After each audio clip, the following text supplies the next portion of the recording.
ஏத்தி வண்டியிலே பொள்ளாச்சி சந்தையிலே கொடியை ஏத்தி வண்டியிலே பொள்ளாச்சி சந்தையிலே விருதுநகர் வியாபாரிக்கு செல்லக்கண்ணு நீயோ வித்து போட்டு படுத்த என்ன செல்லக்கண்ணு. உங்களுக்கு இந்த பாட்டு தெரியும் தானே? தெரியுமே. நீங்க ஏற்கனவே பாடினாங்க வகுப்பறையில கேட்டிருக்கேன்.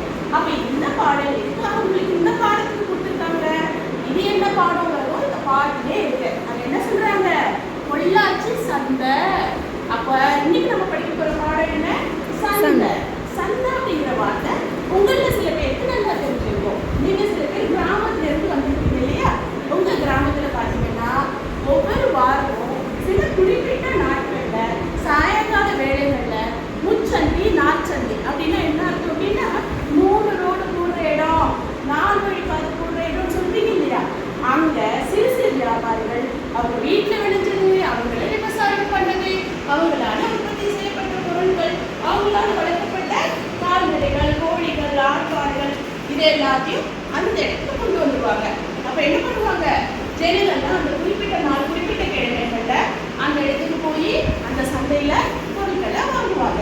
சரி, இப்போ உங்களுக்கு சந்தை பத்தி தெரியாது, ஆனா நான் ஒரு வார்த்தை சொன்னேன்னா அதை பத்தி கூட தெரியாது. என்னன்னு நீங்க அங்கதான் போயிட்டு இருக்கீங்க. அந்த வார்த்தை என்னன்னா பல்பொருள் அங்காடி. பல்பொருள் அங்காடி உங்களுக்கு ஞாபகம் இருந்தா தினமும் உங்க அம்மா என்ன பண்றாங்க? அங்கதான் மாதம் மாதம் தேவையான பொருட்களை வாங்குறாங்க. அப்ப பல்பொருள் அங்காடி என்னன்னு சொன்னா உங்களுக்கு புரியும். மார்க்கெட். மார்க்கெட்.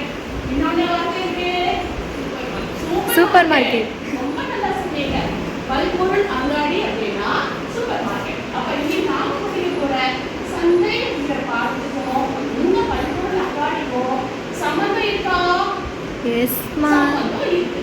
ஏன்னா இந்த சந்தையில தான் உங்களுடைய பல்பொருள் அங்காடி தோன்றுச்சு. சரி, இப்ப இந்த சந்தைகள் வரதுக்கான காரணங்கள் என்ன அப்படின்னு பாத்தீங்கன்னா முதல்ல மனுஷங்க என்ன பண்ணாங்க? வீட்டுல சின்னதா தோட்டம் வச்சு என்ன பண்ணாங்க? காய்கறி எல்லாம் வளர்த்தாங்க. இப்போ என் வீட்டுல கத்திரிக்காய் வளர்ந்துச்சு, நான் சாப்பிட்டு முடிச்சுட்டேன், மிச்சம் இருக்கு. உன் வீட்டுல வெண்டைக்காய் வளர்ந்துச்சு, நீ சாப்பிட்டு முடிச்சுட்ட, மிச்சம் இருக்கு. நான் யோசிக்கிறேன், நான் என்ன பண்றேன்?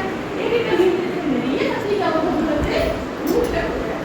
உன் வீட்டுல கத்திரிக்காய் வெண்டைக்காவை நான் வாங்கிக்கிறேன். அந்த சமயத்துல நான் என்ன பண்றேன்? பண்டம். பண்டம்னா என்ன? சாப்பிட்ற பொருள். என்கிட்ட இருந்த ஒரு பண்டத்தை உங்ககிட்ட கொடுத்துட்டு உங்ககிட்ட இருக்கக்கூடிய ஒரு பண்டத்தை நான் மாத்திக்கிறேன். அப்ப இது என்னன்னு சொல்லுவோம்? யாராவது சொல்லுங்க. பண்டமாற்று முறை. ரொம்ப அருமையா சொன்னீங்க. சந்தையை வியாபாரத்தை அதிகரிக்க நம்ம செய்யக்கூடிய டெக்னிக் சொல்லுதா? சந்தைங்களா சார்? சந்தைப்படுத்துதல வியாபாரத்தை அதிகரிக்க நீங்க வந்து ஒரு கடை வச்சு நடத்துறீங்க.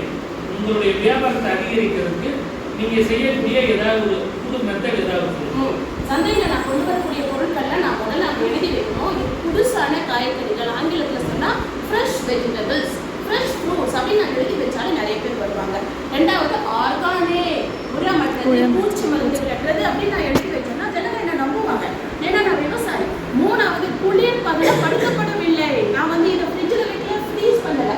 இன்னைக்கு வாங்கிட்டீங்கன்னா நீ 6 மணிக்கு வாங்கினீங்கன்னா ஃப்ரெஷ்ஷாக என்ன பண்ணுவேன்? நான் எவ்வளோ தேவையோ அது கொடுப்பேன். நீ 9 மணிக்கு வா, நிறைய வாங்கி கொடுப்பேன் அப்படின்னு சொல்லி நான் என்ன பண்ணுவேன்? பழக்கப்படுத்துவேன். அதே மாதிரி கீரைகள் கிட்டே நான் சொல்லுவேன், என் கீரைகளில் பார்த்தீங்கன்னா ஓட்டையெல்லாம் இருக்கும், நான் பூச்சி மருந்து போடாததுனால அதை நீங்கள் சாப்பிடுங்க. கத்திரிக்காயில சொத்தை இருக்கும், ஏன்னா பூச்சி மருந்து போடலை,